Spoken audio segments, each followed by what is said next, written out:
आणि बातमी बारामतीमधून आहे। बारामतीमध्ये खासदार सुप्रिया सुळे यांचे भावी मुख्यमंत्री म्हणून बॅनर झळकले।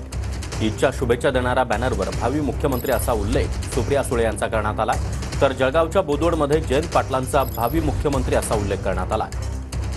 सूत्रसंचालकानं जयंत पाटलांची भावी मुख्यमंत्री अशी ओळख करून दिली।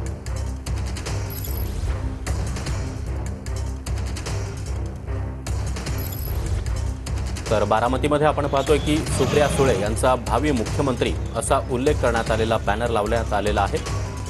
तर तिकडे जळगावच्या बोदवडमध्ये जयंत पाटलांचा उल्लेख भावी मुख्यमंत्री असा करण्यात आला आहे।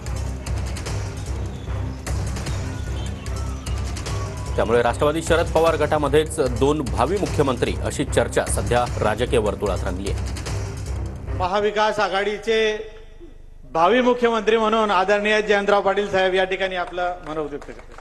महाविकास आघाडीचे भावी मुख्यमंत्री म्हणून आदरणीय जयंतराव पाटील साहेब या ठिकाणी आपलं मनोगत व्यक्त करतात।